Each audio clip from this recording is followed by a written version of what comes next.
You are listening to Right Off the Bus.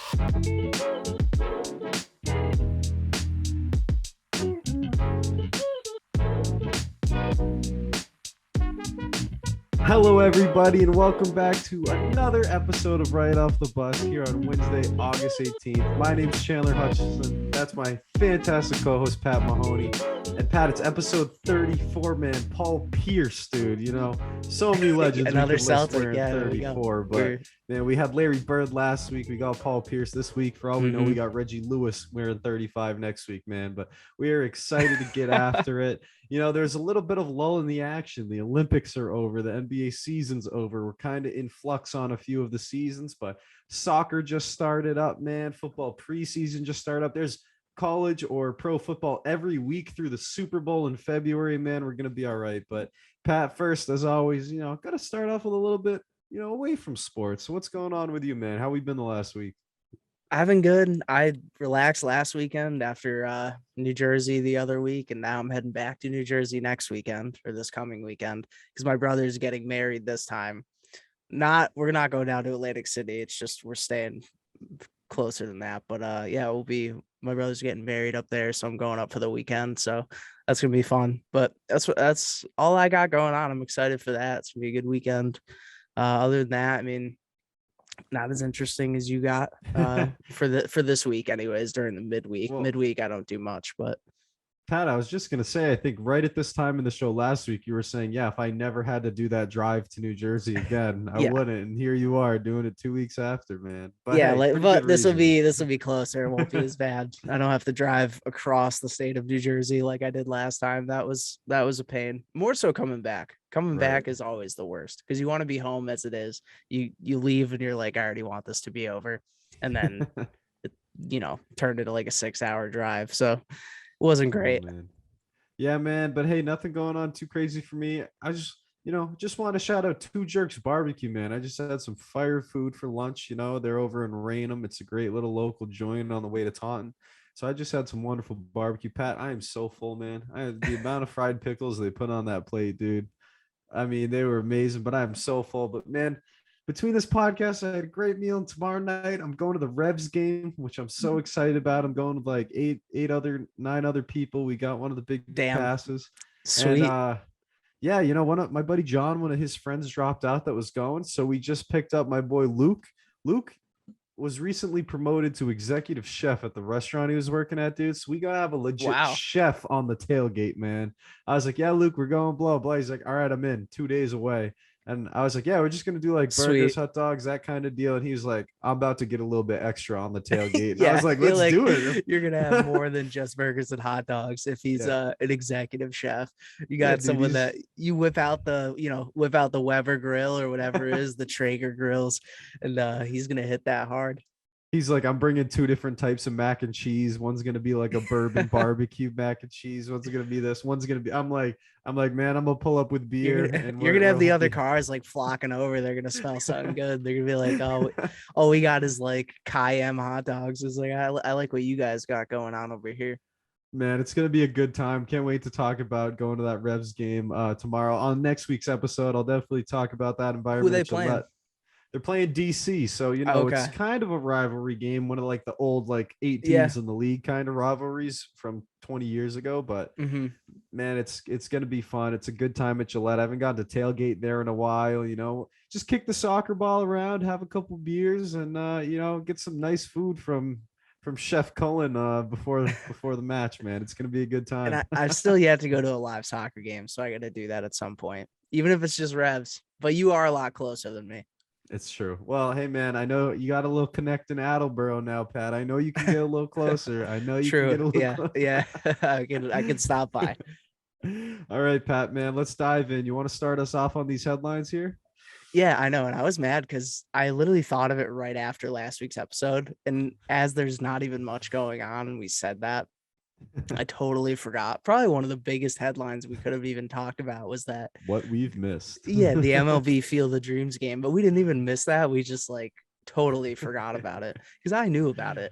Like I had even I don't know. I had been thinking about it because I was excited for it. But first MLB game ever in Iowa at the Field of Dreams site out there, and I think it's Dyersville, Iowa.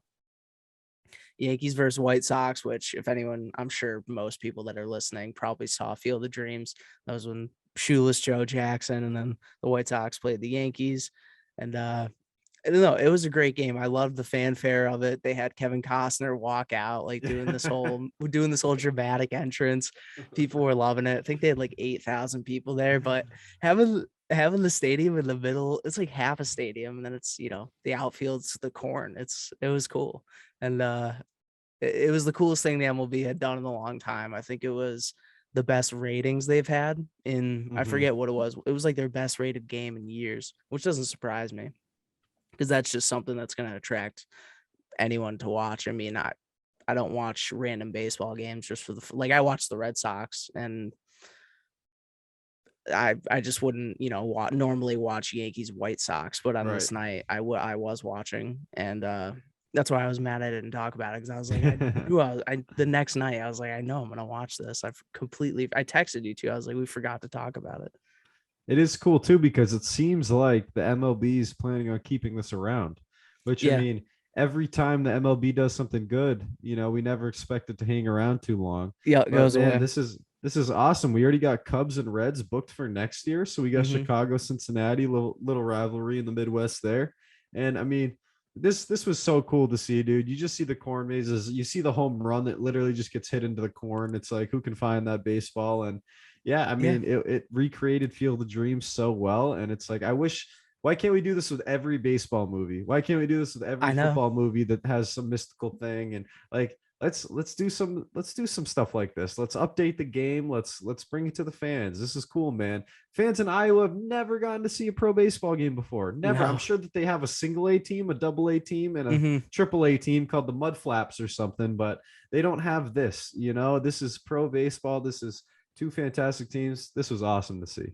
It was. And I love those team names that I seen. Like, I knew about the Montgomery Biscuits, but I saw two recently. It was like the Bananas and the Bacon. Those are two teams that played each other. I don't know what level of baseball that is, but it's hilarious. Like, the lower you go in tier of baseball, is the wilder the names get. I absolutely love that. Who's like the St. Louis team that keeps having to play against Jake DeGrom in like AAA or whatever? I can't remember. They were Cardinals affiliate, I'm pretty sure. I think I can't remember the exact name. I would have to I'd have to go back to those show notes. That was pretty funny. And Pat, I don't know if I saw this, but Yankees players got lost in the corn maze. Yeah, I don't know if I saw that, including Zach Britton, who later came in to close and blew the save. So it should have been an omen that the Yankees were going to lose. That they got lost in the corn maze out in the outfield, couldn't get out, proceeded to play, and then they got one of the guys who gets lost proceeds to blow the save. Of course, man. I love Jared Carabas on Twitter. He's the Red Sox Barstool guy. Everyone go follow him. He's brilliant for being a Red Sox fan, but he always posts things about the Yankees. Like, Zach Britton comes in and shuts it down for the Yankees. Win the first Field of Dreams game ever, and it's him blowing the lead. Yeah. I like the Aaron Judge ones are good. The Stanton ones, like, Judge goes yard to tie up the game, and it's just him striking out, usually looking. It's just Aroldis Chapman seals the game. Walk off homer for whoever he's pitching to. Yeah, we need that. We can't let the rivalry die down. It seemed like in the last couple of years with COVID, it's like no one cared. Now we need something to get it going again. Barstool probably keeps it up as well as anyone, man, honestly. But Pat, let's move on here. We'll keep it in baseball, but the Diamondbacks' Tyler Gilbert throws a no-hitter in Pat, the first start of his MLB career. He's 27 years old, making his MLB debut. You got to imagine this guy's been in minor leagues for 5, 6, 7 years, finally breaks through, and he gets a no-hitter in his first career game. What's your immediate reaction there, Pat? It makes me think about other great debuts and like where that stacks up in terms of one of the greatest debuts of all time. Because I've never seen one for a pitcher like that. I mean, usually pitchers get rocked or they throw like, 6 innings, 2 earned. They have a solid outing, but guys in their debut don't pitch like this. I mean, we've seen hitters hit home runs in their debut. I remember Daniel Nava hit a grand slam, hit one over the monster. So things like that we've seen, but for a pitcher to throw a no-hitter, I mean, no-hitters are already limited as it is. And Right. for us to see that in a guy's debut, like pitching is so difficult. And now, there's no spider tack, none of this stuff that became popular. So these guys can't get the cranked up spin. So this guy coming out, and I love that he's 27 coming in for his debut, because he obviously waited a long time to be here. And he comes in and he does that. And there was the clip of like, I think it was his parents or maybe his grandparents. I don't want to do them any disjustice. I don't want to call them old, but they did look like they could have been grandparents. But either way, his family was crying in the outfield. It was unbelievable. Yeah, I saw the video of his dad. I didn't see like anyone else, but there could have been other ones of his parents or his grandparents. But I saw one of just his dad, and he looks kind of like he needed some more friends. There were many people around him for his son's debut, man. But yeah, seeing him break down and cry, just the ultimate pride in his son. It was pretty cool to see. And I mean, there's been 313 no hitters now, and this guy came in, did it on his first game. It is absolutely unbelievable. Shout out to Tyler Gilbert, man. And I mean, this is the first no hitter, Pat, in 3 months. Remember how we were talking about how there's been more than ever? They were cranking through him, cranking. Yeah, we were like tying records halfway through the season. So this tells me the spider tack crackdown worked. This tells me that the MLB actually got on top of this, because first one in 3 months on a debut, and I get it. There's no tape on this guy. You don't know how he throws. You don't know where his ball placement is. You don't know what his strongest pitches are. So there's some advantage there, but this is special, man. This is really special. This is cool to see. And I love that it's from a team like the Diamondbacks, who aren't having a great season, obviously. So they get these guys that you've never heard of before, guys that are being brought up from the minors, and they have a chance to make an impact, and they can do something for their own careers too, because they haven't been seen before, but they're getting a chance because the team isn't doing well. At this point, you might as well give the prospects the innings, the at bats. So I love to see it. Yeah, man. Video games have warped me. Play the young guys. Play the young guys. Yeah, let them develop. That it's overall always will go up. I promise. it's all about potential. It's all about potential, because in games you can make that potential come true. Whereas obviously real life, a little tough. Then you get the Billy Bean story. 5-tool player, and he sucks. All right, man. Not a lot of potential in this this next discussion we're about to have, man. But Tim Tebow, we want him to succeed. The potential at tight end when he was 33 years old, moving from his NFL career to his minor league baseball career, back to his NFL career at a different position. Didn't work out, surprisingly. Cut by the Jaguars, Pat. Reaction? This guy, he got nothing but trolled the whole time there. Like anytime I saw like a 40-second video today, and it was playing See You Again, the Wiz Khalifa and whatever Charlie Puth song. It was playing that, and it was like Tim Tebow, Jaguars tight end 2021 to 2021. But it was just like three of his the only three highlights he had, but they were all bad highlights. Low lights. Yeah, him just getting leveled or missing blocks or just like needlessly hopping on a pile. What I want to know is like all those people, he had the highest selling jersey when he joined the Jaguars for, I don't know if it was a day or a week or how long, but at one point he had the highest selling jersey on the NFL shop. And now I'm wondering if people are happy with that purchase, that they made that purchase, if they just like it just because it's Tebow, and now they can say they have a Jaguars jersey of Tim Tebow. But I wonder if I could get one on sale somewhere. Not that I want one, but I probably could. You could probably get one in that secondhand market right now for sure. How many Jaguars Tim Tebow jerseys are you going to see at Jags games this year?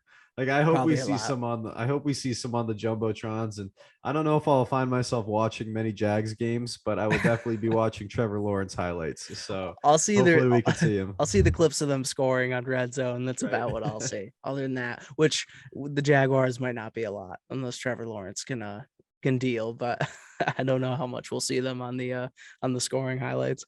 Pat, I missed the football setup we had in college, man. Fit like 8-10 people in the living room. You'd have red zone on one TV, the Patriots game on the other TV. It was good living, man. 7 hours of uninterrupted football. 7 hours sitting there. Scott something. Scott is it Hansen? Scott? I think it's. I don't know, but he's a beast, and he never pees, and he dominates that show. He doesn't. It is Scott Hansen, yeah. 7-8 hours. He's had one pee break in years of doing red zone. Guy's an animal.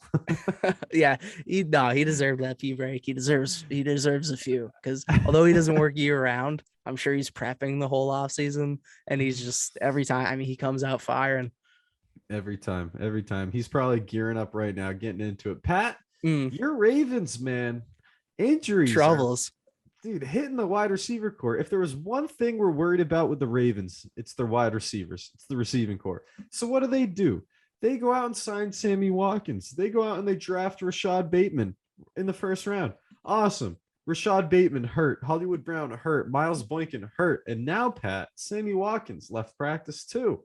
What's going on here, Pat? I know, and I was all excited about this weeks ago. I was like, we finally have a good receiving core, and now starting the season, it looks like we're not gonna, at the very least, we're not gonna have Rashad Bateman. The other guys might be back, but yeah, some of these guys aren't going to be back for a little while. Sammy Watkins didn't seem serious, but the fact that it's happening at all doesn't make me feel good, because if injuries are happening now and it just started, they're probably going to keep happening. And I really hope they don't, because we really need our receiving core. But it's troubling, because there's been a lot of injuries so far, but not like this substantial and not hitting one position like our receiving Right. core. Like, it had to be our most important position that we needed to improve on, which we did.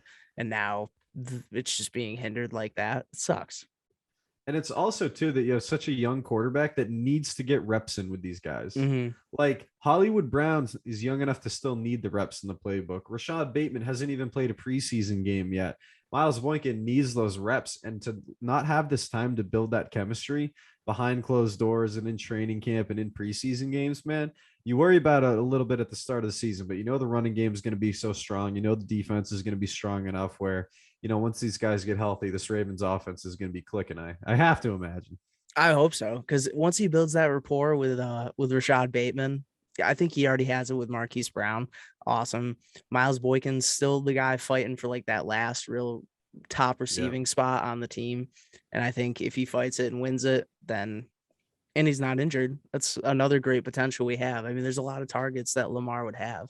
These tall physical guys besides Bateman and Brown. We have Andrews, Boykin, Sammy Watkins now for some height, but then these little quick guys too. So we have a good mix now. And then Mark Andrews, of course, at tight end, but I don't know. It sucks. And I hope, although Bateman's coming back, should be back end of September. I don't know about the rest of these guys, but we'll be fine. Harbaugh will manage. I think Lamar will too.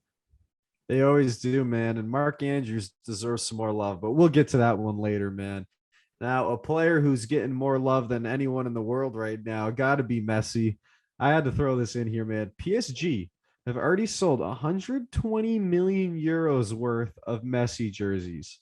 Jordan Brand is the kit sponsor for PSG. Jordan's made over 6 million euros in the last week just off this. Isn't a euro like 1.3 to like $1.4? It's something like that. Yeah, I think it's worth more.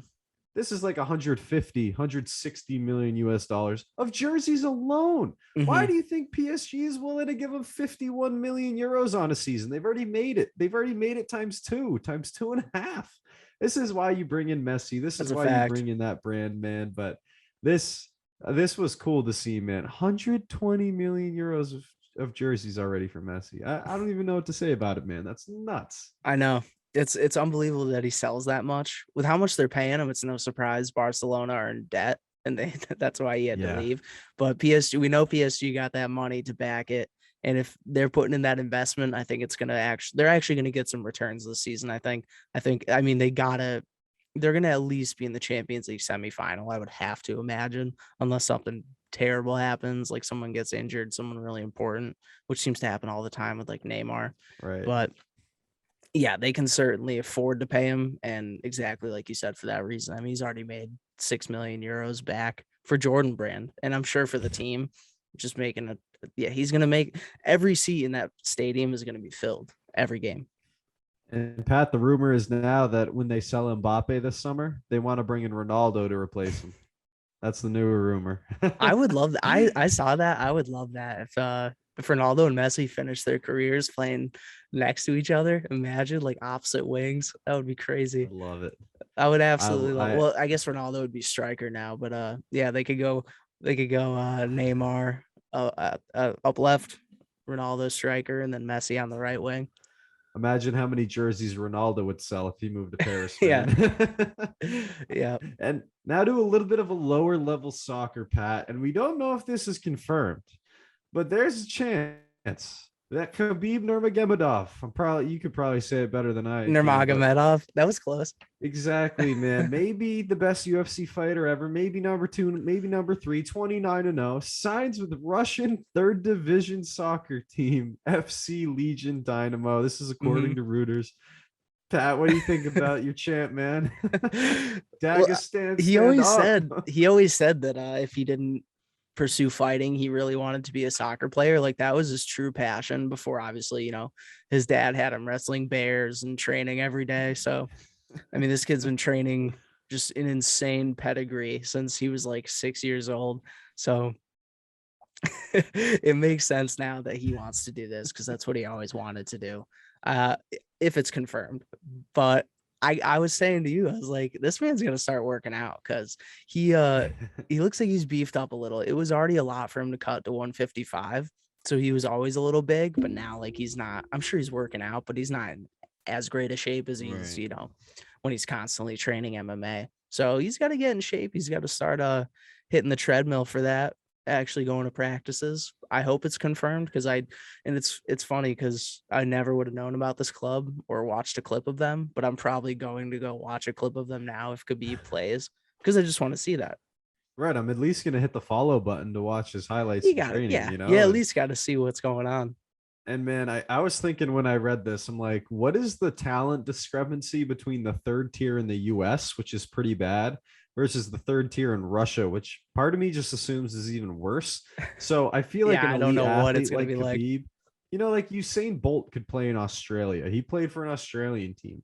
Why? Let's see what happens, man. Yeah, I Yeah, want to see what happens. I could see him being like a holding mid or like even like a center back, so a position where he doesn't have to, because I'm sure his pace isn't going to be crazy, right? But He's I so feel like short, though. he could sit and be an anchor, just be a good slide tackler, good anchor at center defensive mid, or even like a center back, even though he is short. I guess I could see him slotting in somewhere. I don't see him as more than a sub.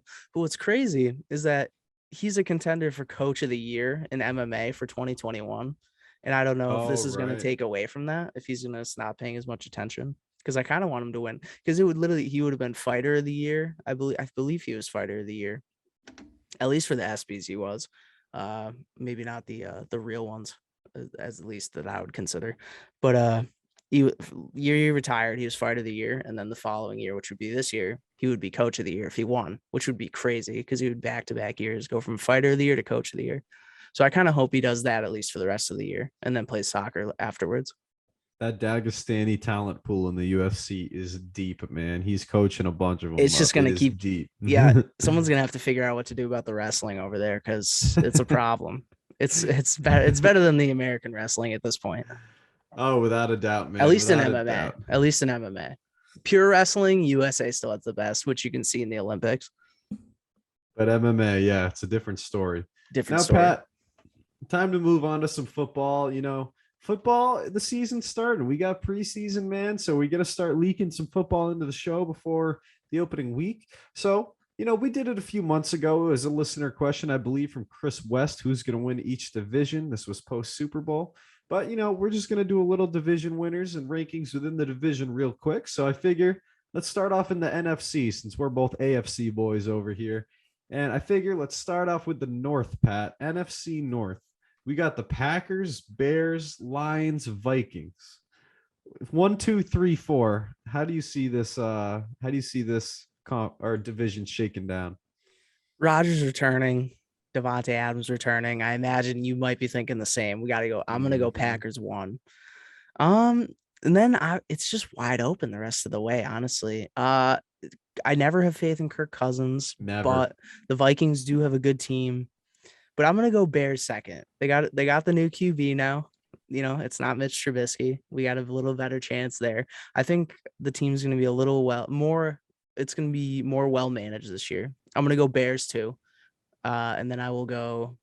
They also still have Allen Robinson, who they Right. franchise tagged, I believe, but that's gonna be a big help. So I'll go Packers 1, Bears 2, Vikings 3, Lions 4. Lions are still going to be dead last in that division, regardless of the trade they made. They got Jared Goff. Oh, well.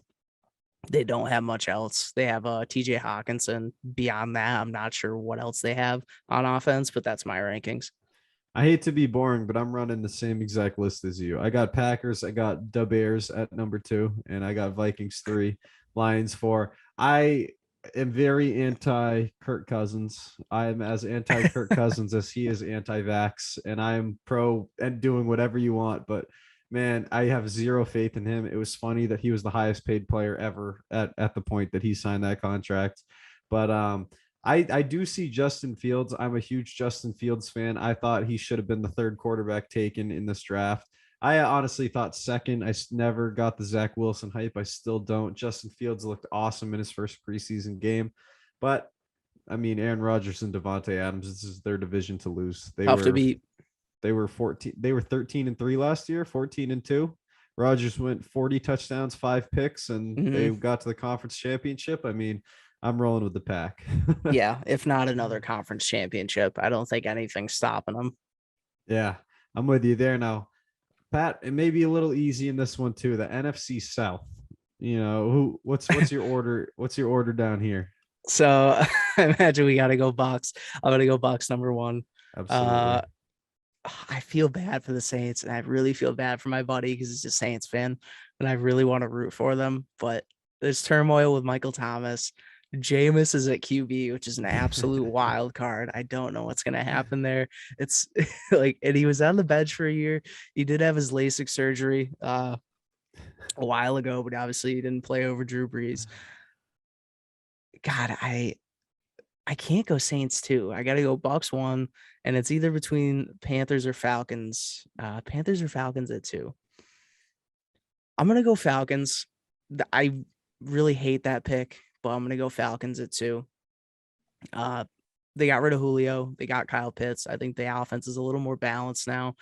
Maybe some less distractions. The defense is still terrible, but we're going to go Bucks, Falcons. You know what? We'll give the Saints the benefit of the doubt. I don't think the Panthers have done enough. I'm going to go Saints 3, Panthers 4.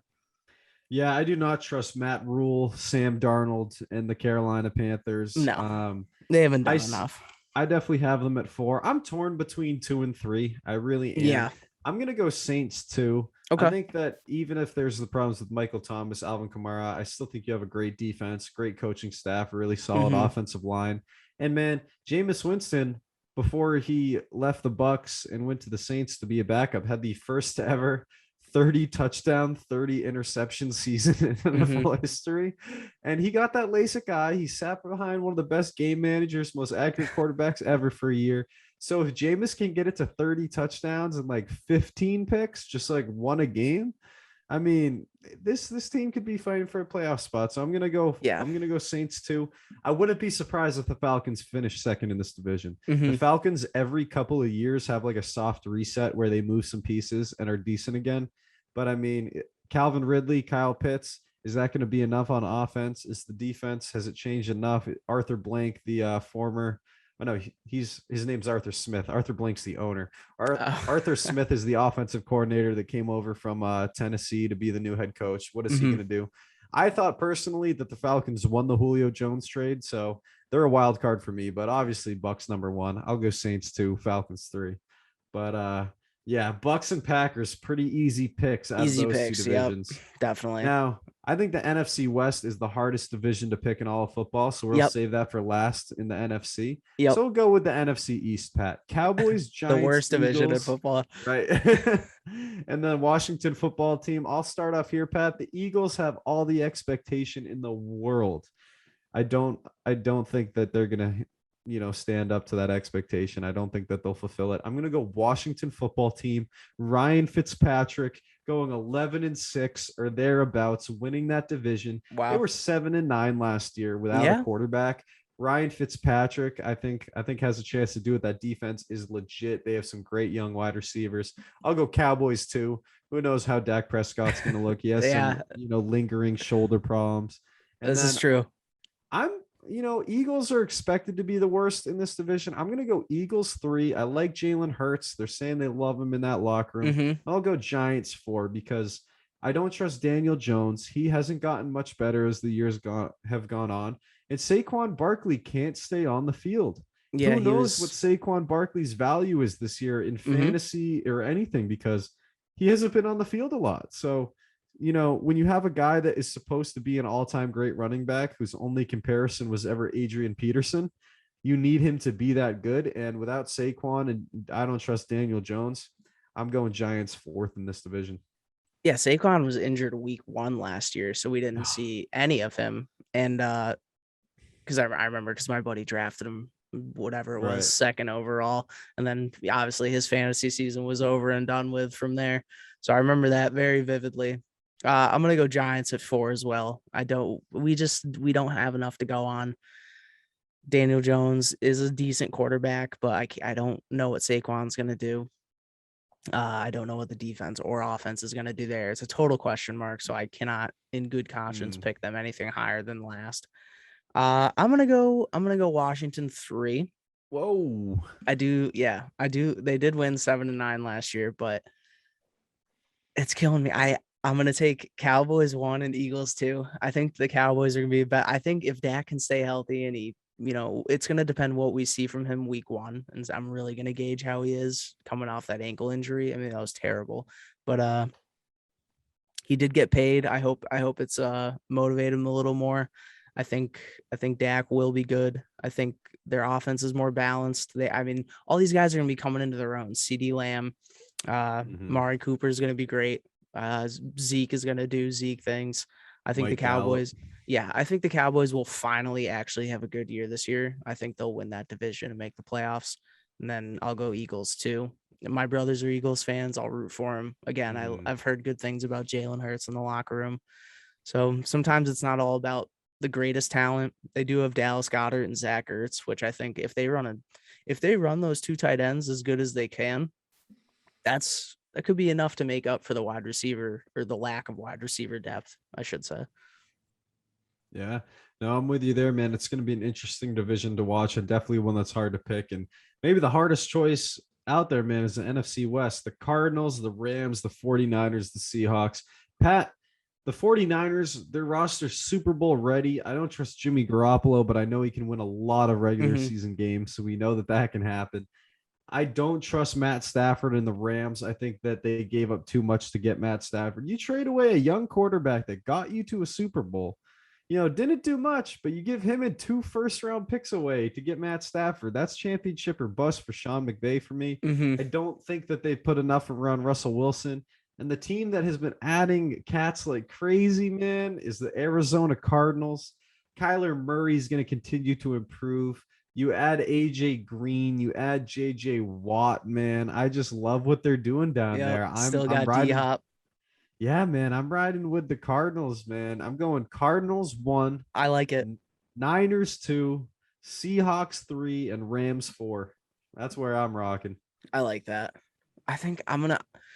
Yeah, the Seahawks just don't do enough with Russell Wilson. I don't know if you sent me it, but it was a tweet I saw or Instagram post, and it was saying, oh no, it was a Max Kellerman take. Max Kellerman said they're wasting like one of the greatest primes of all time, and it was Russell Wilson. He's talking about Russell Wilson, which they kind of are. Russell Wilson's in the heart of his prime right now, if not going over the tail end of it, and they need to do more with him.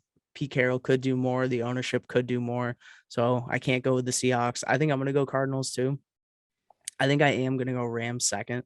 I think they have a winning pedigree at this point. I think they're going to be feeling good, having got rid of Goff, who I never trusted there, regardless of the Super Bowl appearance. There was a lot of factors at play there that helped that. I think Stafford will like LA more. I think he'll be better out there. I think he'll be a good fit.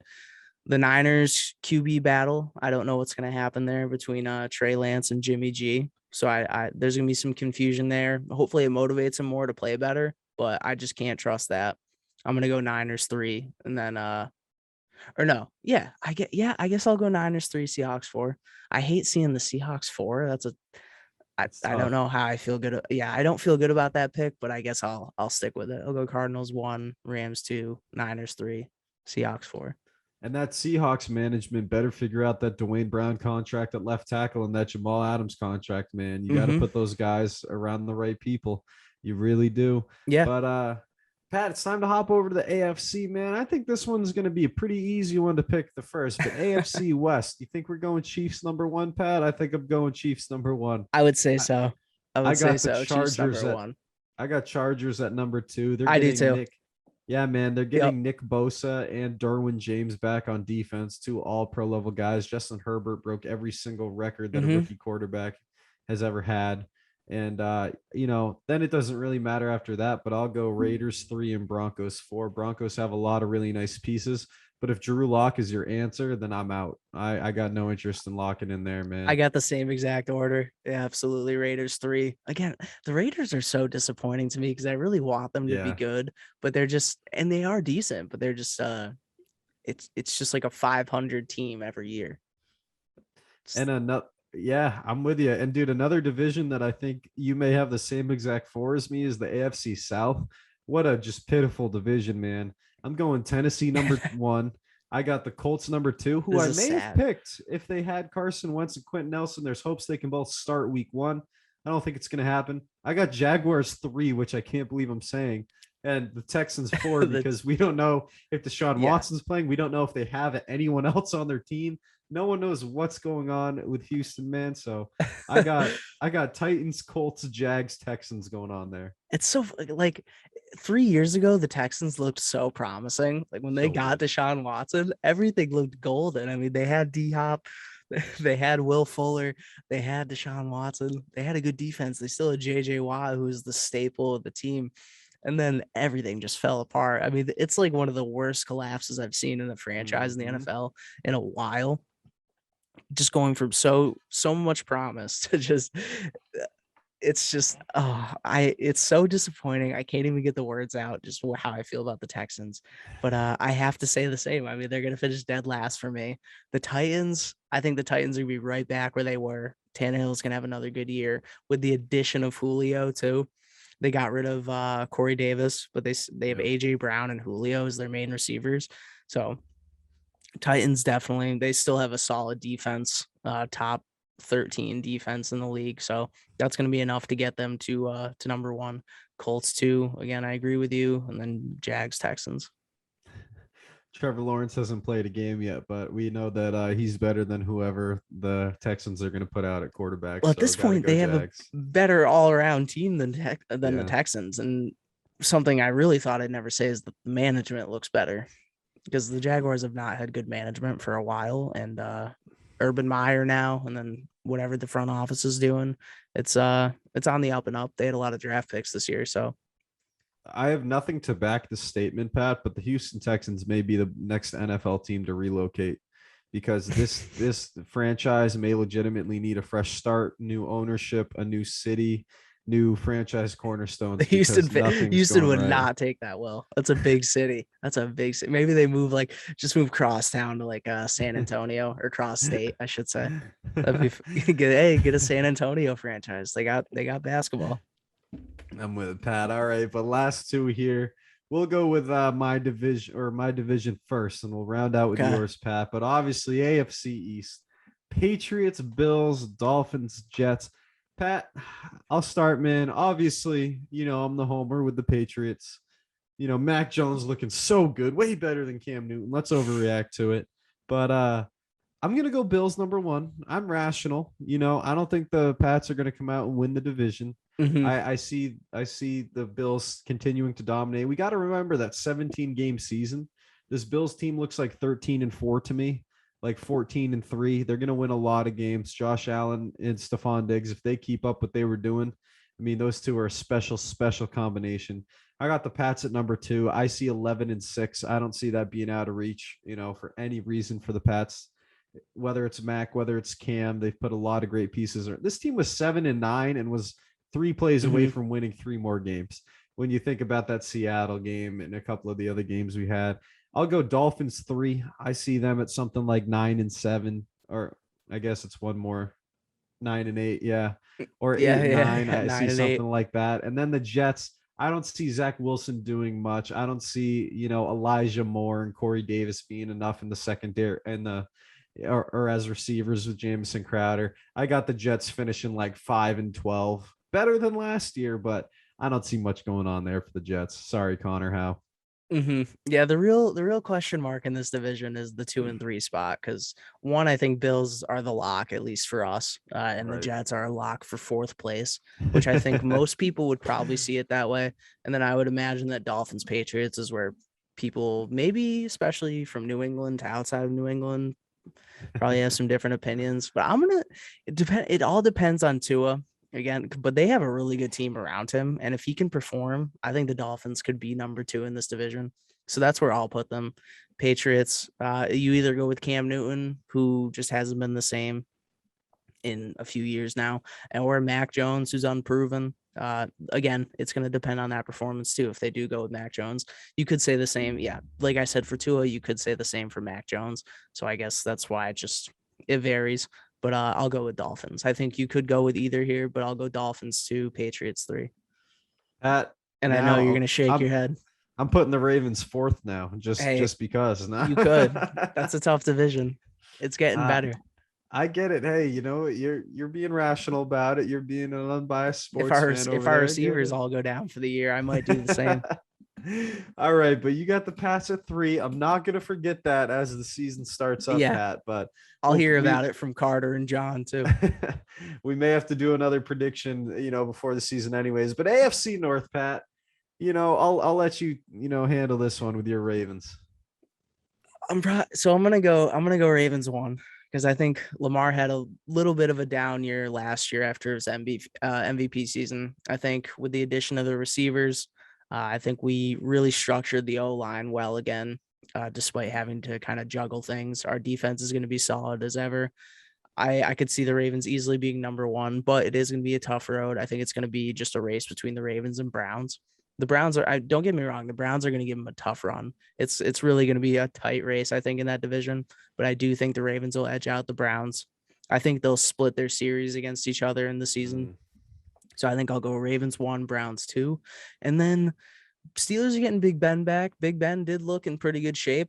I think I'll go. They got Juju and Chase Claypool still. I'll go with, although Chase Claypool did just have a minor injury, they're hoping it's nothing much, but I think I'm going to go Steelers 3, Bengals still at 4. I don't think quite enough is there yet. They do have promise. They did get a lot in their draft, and then they got Joe Burrow coming back off his injury. That's another reason it's just going to be unsure for this season, but I think for next season things are looking a little better. I think probably next year I might put them above the Steelers, but for now I will put Steelers over the Browns, or over the Bengals. Sorry. Yeah, I think Bengals are definitely locked in at 4. I think the Steelers are definitely locked in at 3. Don't trust Big Ben, especially at this age. What do Steelers fans think when he says, "Oh, this year may not be the last one too"? I would be clawing my eyes out. I'd be like, "Are you kidding me? This isn't going to be the last year of Ben. It's time to hang it up, Pat." But I'm gonna go Ravens 2, Browns 1. I think the Browns, without Baker Mayfield, take quarterback out, they may have the most complete roster in football outside of Tampa Bay, outside of Kansas City. They have an absolutely unbelievable team, and I think that if Baker can play that B+ A- football, he can lead them to winning this division. Kevin Stefanski runs a very play action heavy offense, tight ends, fullbacks, a lot of deception in the run and pass game. And I think that fits Baker very well. Ravens could win this division. It's all about health for them, but I won't go on about that. We've talked about it, but I'm going to go Browns 1, Ravens 2, but they're both going to be very solid. And I think it's going to be pretty close at the top of that division. Yeah. And I think that's totally fair, right? Because if I wasn't a Ravens fan, I might even go with the Browns just from an unbiased standpoint. The Browns are going to be very good. And with a backfield of Kareem Hunt and Nick Chubb, who both had crazy stats, Nick Chubb especially, it's a great roster. It's going to be a tough team to beat in our own division. And we got to play them twice. And I don't think 3 times, but twice. I think it's twice, but we'll play them twice. Yep. We'll see what happens. Hopefully split. I would love to take both, but I think a split is a fair prediction. But that's totally fair, putting the Browns ahead. Yeah, it's going to be an exciting football season to watch. Can't wait for it to start up. But Pat, let's move on. Little basketball, just to run through some extensions and some contracts real quick. Always keep the listeners updated on these things. So, man, first, the Celtics. announced last night on Monday. We're recording on a Tuesday. This goes out on a Wednesday. But Marcus Smart, 4 years, $77 million extension with the Boston Celtics. $19 million a year for Marcus Smart. How does that feel, Pat? It's a lot of money. It's a lot of money to be given. That's like, because that's like almost the deal Lonzo got, right? Yeah, he got 4 for 84. Okay, so a little bit less, but I guess thinking about it, it's like, would we rather have Marcus Smart money for that type of money or Alonzo Ball? And then making that comparison, I kind of feel like we lost. And don't get me wrong, I love Marcus Smart. I think all Celtics fans do to some degree, but it's tough paying him that much, especially when we really we needed I think a different type of point guard to pay that type of money. So I don't know. I don't like the use of all that money. I love that we're keeping Marcus Smart. I would have loved to keep him for a little cheaper than that, but to go from people wanting to trade him to use him in a trade to get a high caliber player like a Damian Lillard. So going from including him in trade packages to paying him $77 million over 4 years, it's kind of tough. Yeah, it is. I don't know. I don't know what you think.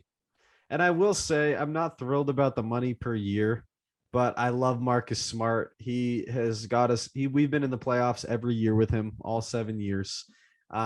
He's a culture setter. He's the guy that should be wearing the captain, C on this team. But like you said, when you compare it to other guys getting money right around the space, it's tough.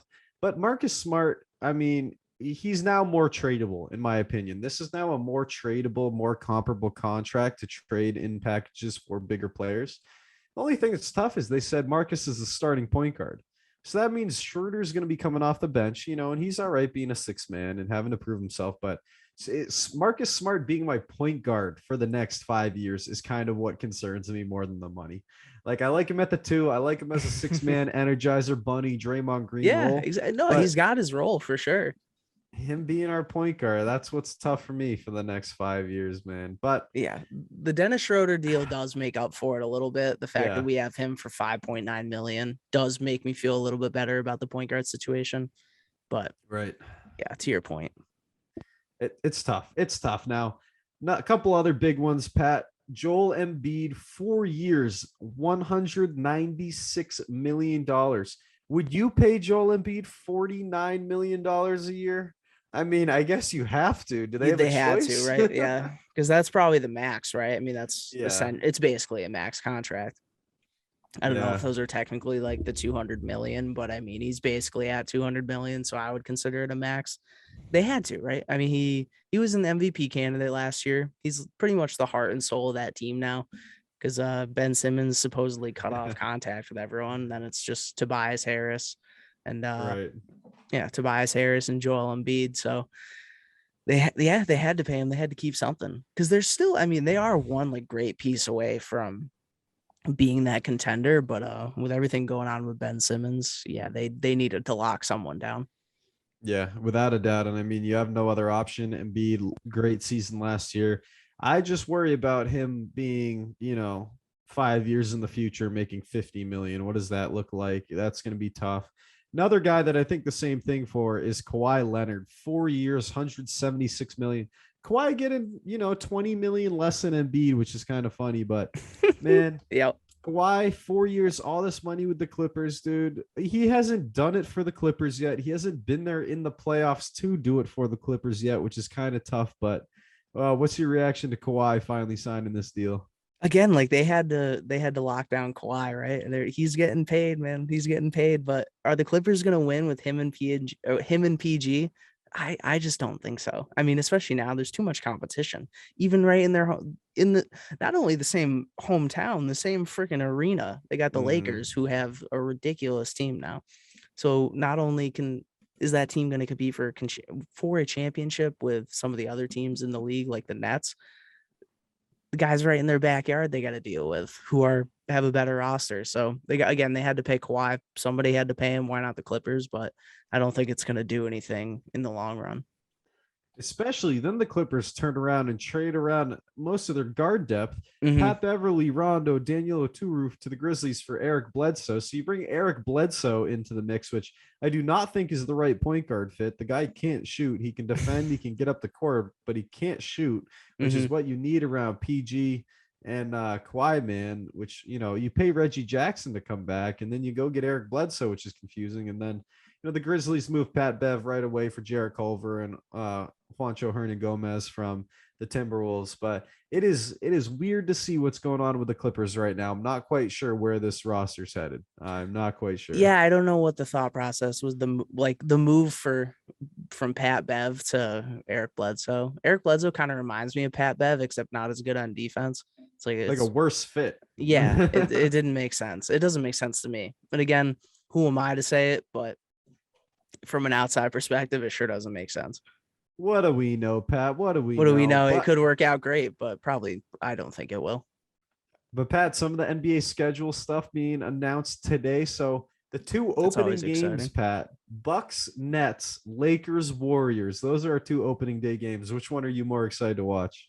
They know how to treat us well, don't they? Especially for opening weekend or day and Christmas that we have up next. But Bucks Nets, I'm excited to see that rematch from just because Durant's foot. I mean, it was all down to Durant's foot, and the Nets would have gone on to probably win the NBA championship, probably rather than the Bucks. So I'm excited to see them run that one back. I think I'm very excited for that one. But I think just pure excitement.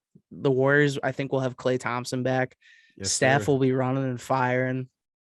I like what I've seen out of Kuminga in the summer league. Yeah. So there's a lot to be excited about for the Warriors too. Lakers are going to be great with their acquisitions. So I think I'm going to go Bucks Nets, but Lakers Warriors is going to be, I think, if not probably the more high scoring affair.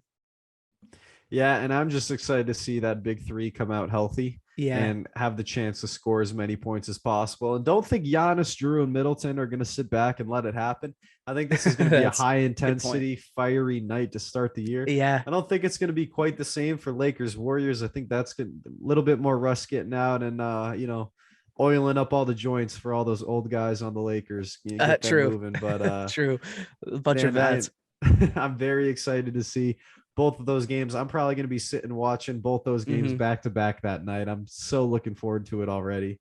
Yeah, Pat, we got the NBA Christmas Day games announced. So we got Hawks at Knicks. So we got Ice Trey back at Madison Square Garden, shushing the crowd, which I'm so amped about. Yeah, and then Mavs Jazz. They felt like they had to give the Jazz one because they were the 1 seed. You got to get Luka on there. Nets at Lakers. I mean, who doesn't want to watch those two big threes go at it on Christmas Day? Celtics at Bucks. I would love that we got a Christmas Day game. Looking forward to that one. And then Warriors Suns. They had to reward the Suns, and then there's Steph Curry on the other side. So it all makes sense. But same question, Pat. What are you most looking forward to here? I'm excited for that Hawks Knicks ones because I know the Knicks want to get back Adam and they got Fournier and Kemba now as acquisitions. So we got RJ Barrett, Julius Randle, and then we add Fournier and Kemba. They're going to want to get that one back from that series against the Hawks. So I'm excited for that matchup. And then of course, Mavs Jazz is going to be awesome. Luka's going to be back in action with that new contract. So I'm excited to see the Mavs one too. And always good as a Celtics fan to see the Celtics, but those two matchups I'm excited for. I'm looking for Trey to put forward one of those historic MSG performances, like the Jordan 55, the LeBron 60, the Melo 60. That's what I'm looking for from Trey, which is going to be hard to do, of course. But one thing that I just thought about with you mentioning Fournier, he's making $2 million more than Smart is over the next 4 years. I'm okay with having Smart, the fact that Fournier got the same contract plus a little money. See, it's just a matter of perspective. Like that. See, the Lonzo deal, I felt bad about the pay, but then the Fournier deal, I feel better about the pay. So it differs from market to market. Nets Lakers, I think, is the matchup that we all want to see.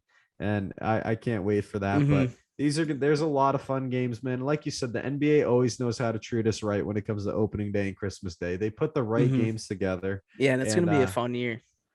Yeah, and people forget about the Warriors, man. Healthy Steph, healthy Klay, James Wiseman missed months. Healthy Draymond, Andrew Wiggins, Jonathan Kuminga. The Warriors are going to be fun this year, man. I'm so looking forward to the season. Yeah, the Warriors are going to be real fun. I'm pumped. Now, Pat, we've already been running over 50 minutes, man. So, we're going to talk a little soccer, but we're going to skip it. Premier League season started, rest of the European world started, but there will be plenty of time to talk about that. We're going to move on to some listener questions as to keep, just to keep the show moving, got to keep it to a certain time so you listeners don't turn the podcast off. Yeah, You and your I'm sure commute's only so long. everyone's bummed that we're skipping soccer. I'm sure. I'm sure there's a lot of broken hearts. So I can think of it'll be okay.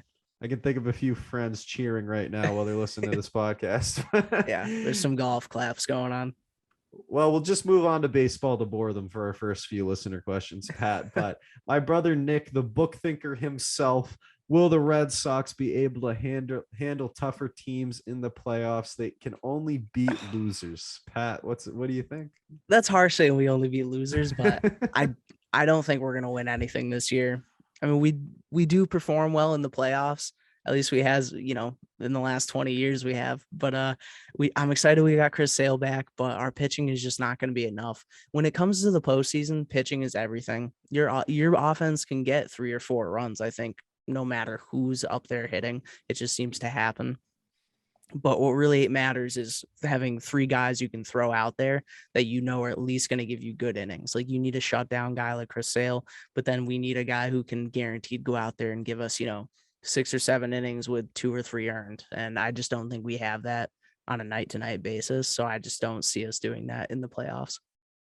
I agree. I mean, the only chance that we have in the playoffs is we become that Cinderella team and Nathan Eovaldi starts wheeling and dealing like he did 2 years ago, and all the bats start flowing and we get 8-9 runs a game. But like you said, we don't have the pitching staff, man. I mean, and Joe Braverman with the next question, will the Red Sox make the playoffs? It's tough because we want to make the playoffs, and we just get Sale back. We just get Schwarber back and he hits a double in his first game as a Red Sox. But man, if there's no Chris Sale pitching at a high level, this pitching staff has nothing. And it's so hard to say, man. But I mean, if Sale is pitching at 70% of Chris Sale's actual level, he's our best pitcher, which is not okay. It's a huge improvement to the team. But to answer both questions, man, I think the Red Sox will make the playoffs. We're 1 game ahead of the Yankees in the wild card right now in the AL.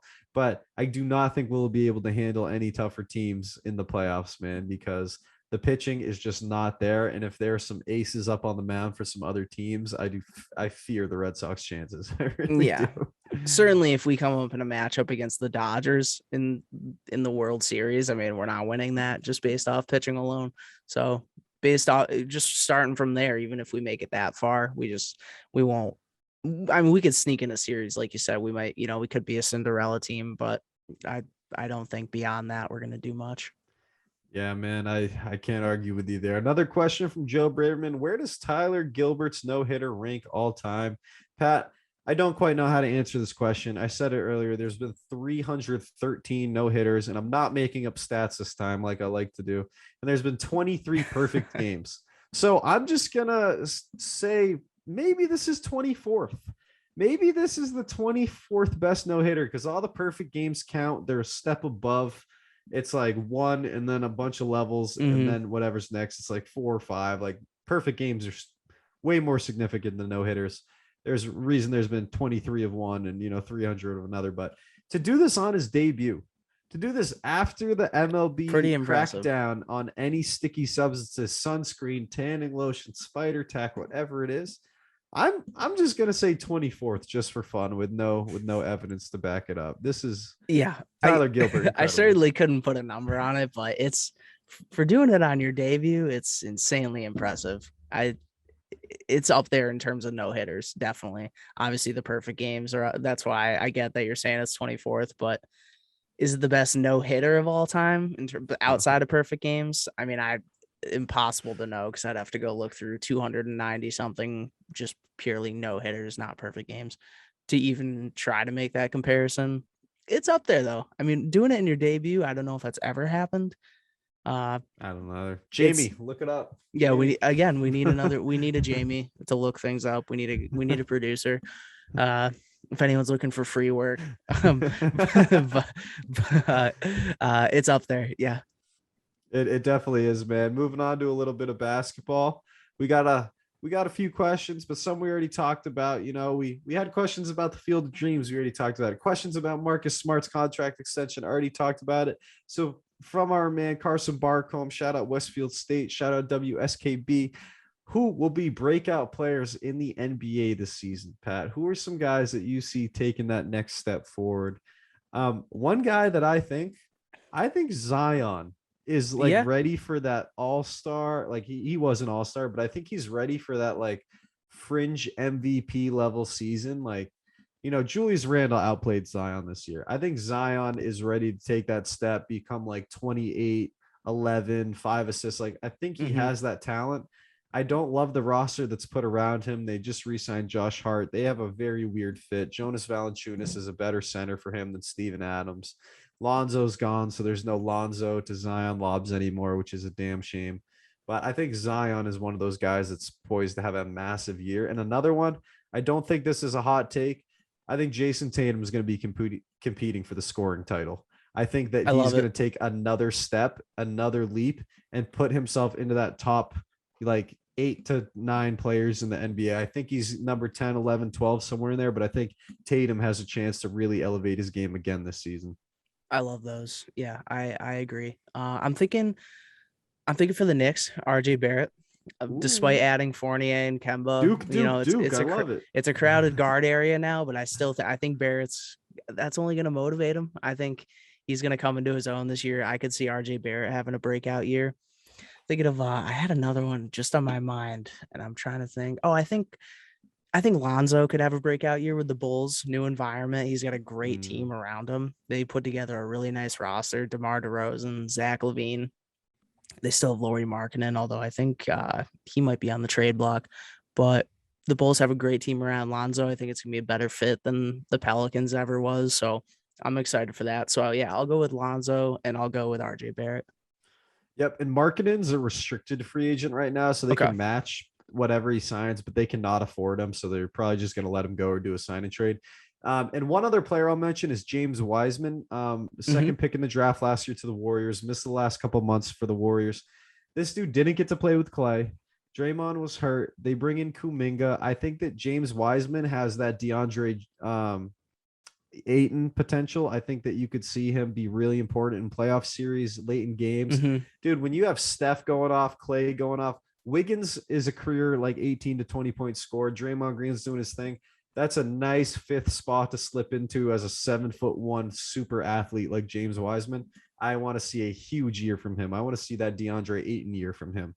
I like that. I could easily see it happening. And for a rookie, I will say, I think on the Rockets, Jalen Green. I think Jalen Green's going to have a good year. I mean, we've seen him all over the headlines, but I think with a team like the Rockets, where there's just not a lot going on, he's going to get plenty of playing time. He's going to have the ball in his hands a lot. I think he'll have a breakout rookie year. Yeah, man. And there's room to fail there. There's no expectations in Houston. Jalen Green has the opportunity to do a lot, without a doubt. Question from our man Carter. Shout out Carter. Which Patriots running back is most likely to be cut? James White or Sony Michel? Carter, I had to look up I had to look up the Patriots roster after this. I don't think either of them are getting cut. I think that, I think Damian Harris is our number one. I think Ramondre Stevenson, our draft pick out of Oklahoma, who's been phenomenal in the preseason, is there. I think James White and Sony Michel are both there. We like to run 4 backs. But if I had to choose between these two, I would say Sony Michel gets cut first. He's going to be making more money because he's still on his rookie deal from 18, I believe. James White is a very different running back than the other three. Ramondre Stevenson, Damian Harris, and Sony Michel are all downhill between the tackle physical running backs. James White's the kind of only third down back we have on this team right now. He's going to go out and catch balls in the flat. Like there was an Eagles D-back calling Cam Newton the check down king, I guess. Yeah, because that's all we do in this offense. So I don't think either of these guys are getting cut, but if I had to say one, I would say Sony Michel. Yeah, and I was going to leave that one up to you. I honestly have no clue. But I'll back you on that one, Sony Michel, if anyone. When did they get rid of Burkhead? He's gone, right? Yeah, he signed somewhere else. I think he's on the Texans, actually. I think he signed with Nick Caserio, the former Pats GM or assistant GM. He's the GM down there now. Well, that'll be good. Well, at least he's got warm weather and a payday to look forward to. Beyond that, I can't say much. Lower income taxes in Texas. That's what it's all about. There we go. Less taxes. He's got plenty to be fine about. If they don't win, a lot of silver linings. Dave Youngerman, out of all receivers, who is the best wide receiver in fantasy football this year, Pat? I mean, Devontae Adams is probably an easy pick. then I'll go Calvin Ridley. I would say Calvin Ridley or Devontae Adams. I think they're just going to get peppered with targets. It's based on pure volume alone. And then Tyreek Hill is always big play potential, and not just potential. It's usually potential realized. It always happens. Even though he's not, a pure volume guy, he's going to get plenty of targets, big plays. So those are my top three, but I'll go Devontae Adams 1. Adams feels like the safest pick for sure. Yeah. I mean, best receiver in the league. Kind of a cop out, but like it's fair. It's a fair pick. And if it's a legit one last dance or the last dance for these two, Rodgers, they're going to be and balling Adams, out.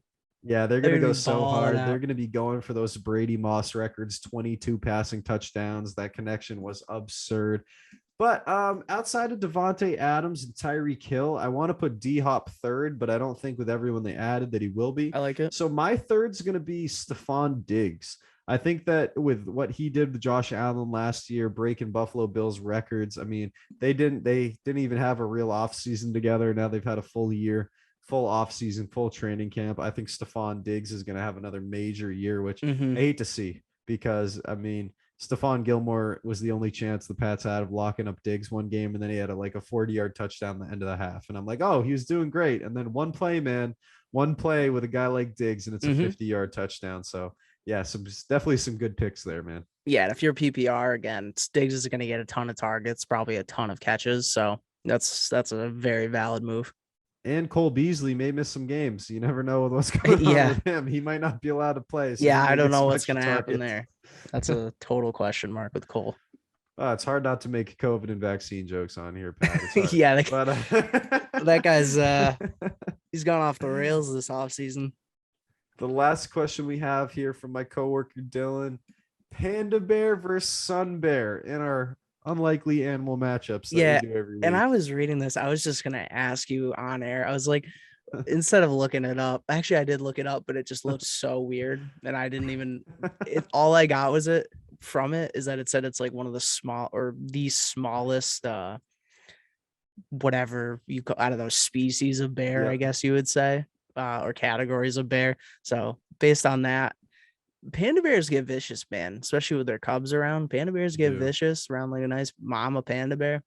I'll go with panda bear. And again, I'm not going off agility this time because I imagine the sun bear being the smaller one is probably quicker.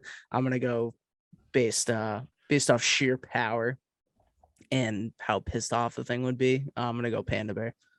Yeah, I think this would be a pretty close matchup. I had to do the same thing. I typed in polar bear size. I typed in sun bear size, and panda bears. Panda bears are slightly larger, man, but I feel like I've never seen a panda bear do anything except eat bamboo. Obviously, I haven't seen a sun bear do much, but I will say, it's deceiving. The pandas are deceiving. It is, but a quick Google search tells me sun bears are aggressive. What do I know? I remember going to this. I like that. I love how our quick Google searches brought us to two totally different conclusions. Yeah, I have no idea, but I will say I remember going to the zoo with like an 8th grade field trip, freshman year high school field trip, and I remember there was a sun bear dude. He was chilling at the top of his habitat. There was like a rock wall, and he was lounging with his arm up, like leaning back, like he was sitting in a lazy boy lounger, dude. And I was like, this guy just looks too casual. So based off that experience from like 6 years ago, I just see sun bears being too casual, hanging around, chilling, man. I'm going to go panda bear too, because I have absolutely no idea. I thought you were going to say with the rock wall, because he rock climbs, you were going to go with the sun bear, but you went the opposite way with panda bear. So I like it. If I had enough knowledge, but I don't know anything about a sun bear, and that just means Dylan's keeping us on our toes, man, because we got to do research to talk about I like it. I the other ones I can say I have not done research for, so thank you, Dylan. Grizzly bear is my final answer. Grizzly bear wins all. Oh yeah, that'll trump all. That'll whatever 1v1v1 grizzly all day. What about in a 5-on-5, Pat? No, I'm just kidding. There's a lot of questions that need to be answered on here with the hypothetical animal over matchups. the weeks. We'll answer them all over the weeks. It'll be good. Every week, there's always something, man. There's always a hypothetical matchup, whether it's Deadliest Warrior, whether it's animals.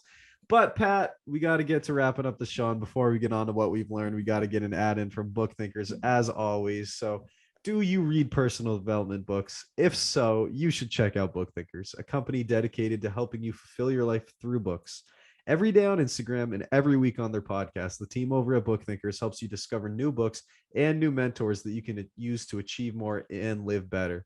The right book can absolutely change your life if you read at the right time. You can find out more by heading over to Instagram and searching Book Thinkers or going to bookthinkers.com. Now, Pat, what we've learned, man. What did you learn this week going on in the world of sports? So there's been some slander, Chandler, some slander that I don't stand for, and that would be involving Mark Andrews, my Ravens tight end. As anyone would know, one of the top tight ends in the league. But I'm seeing a lot of top 5 tight end lists from one particular account. I think was it PFF? I think it was PFF, which was like has like millions of followers. And their top 5 tight end list for fantasy too did not include Mark Andrews for whatever reason. I really couldn't understand why. Dallas Goedert and Kyle Pitts are both on that list. Kyle Pitts, unproven. Again, he's going to get a lot of targets, so that's a fair pick. The one that really bothered me, though, was Dallas Goedert, because I feel like that's just, I mean, he has Zach Ertz to compete with as it is. Right. Zach Ertz has still got it. People are saying Dallas is going to be the main guy, but he probably will be the main guy, but I don't see it. I don't see with Jalen Hurts and the Eagles offense and our predictions based off our predictions of how they're going to do. I don't see Dallas Goedert belonging in that 5. I mean, sure, number 6, but Mark Andrews should be in that top 5, I think, in any tight end list made, regardless of if it's for fantasy or just top 5 skill caliber. You got to stop disrespecting my guy. I got to have Mark Andrews in the top 5. And man, I mean, this guy, Mark Andrews, is an absolute red zone threat. He was hurt a good amount last year. Based off touchdowns, it's like he's going to score a lot.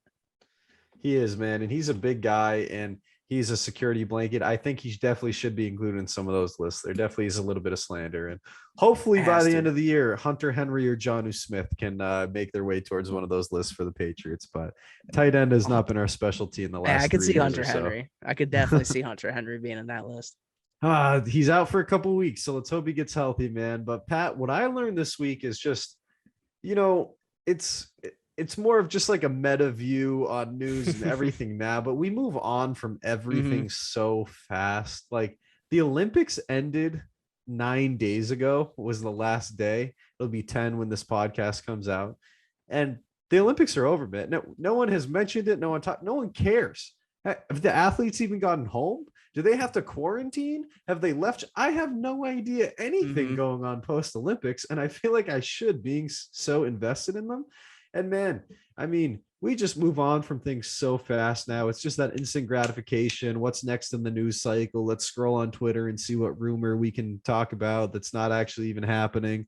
Like I bring up Ronaldo going to PSG in this episode. Like, where does that come from? Yeah. But that's what I learned this week, man. I mean, we just need to slow down and appreciate these things a little more, because man, the Olympics, the biggest sporting spectacle in the world outside of the World Cup. I still think the World Cup's the biggest thing, but the Olympics, man, competing nation to nation all over the world, years of anticipation. And just like that, it's over, man, which it's just a weird reflection for me because it just doesn't quite seem right. Yeah. Nobody's mentioned the Simone Biles controversy in pretty much since it happened. I mean, weeks. And even Caleb Dressel, the guy who won 5 gold medals, said like he just wanted to forget about it. He's like, yeah, I'm just putting my medals away in a drawer or whatever. And he's like, yeah, and I don't even want to think about it. Like, I'm just moving on. So even Caleb Dressel is moving on from it quickly, and he's the one who competed and won 5 gold medals. So yeah, I mean, it's the nature of it, I guess. Even with every sport, we just move on. I mean, even thinking about like the Bucks winning the championship, I feel like nobody cared about that after like a week. Everyone got on part of their team even got on a plane like 2 days later and flew over to the Olympics and started competing there. So it's just like everything moves so quickly. It is pretty nuts, man. And we just got to slow down. We just got to slow it down, take a second to appreciate these athletes and what they're doing. And we're over here like there's nothing going on in sports. Like the Olympics didn't end a week ago, man. There's always plenty going on. And, Pat, that's another episode of Right Off the Bus, man. That's episode 34. We did it. We got through it again. A lot going on as always. But to wrap it up, we just want to say thank you to all the listeners out there. Thank you for spending this, hour 15, hour 20 with us. We do not take your time and your attention for granted. And the fact you keep us in that podcast rotation means a lot. Pat, we hit 1,000 listens this week, man. 33 episodes. It's like 30 something an episode, not counting YouTube. So it's even more. We probably got, I'm like, oh, it's YouTube. We got more. I had like 10. We got like 40, 45, total. But man, we really do appreciate all the love and support, man. It's cool seeing that 1K. It's just a number, but it's cool seeing that 1K. No, it makes you feel good. It makes it all worth it. So it's worth it as it is, but we appreciate you guys listening. And yeah, thanks for just tuning in every week. It's awesome. And don't forget to hit like, subscribe, comment on any post. I've even had people reach out arguing with me in DMs. That interaction helps us too. Any interaction with the podcast, whether you agree with us, whether you don't agree with us, whether you think we're smart or stupid, man, we appreciate it all. So subscribe, like, comment, leave a positive review, whatever you can do. We appreciate all the love and support, man. Any interaction is a good interaction. So we appreciate it regardless. And that's episode 34, right off the bus. Peace out, y'all. Peace, guys. You are listening to Right Off the Bus.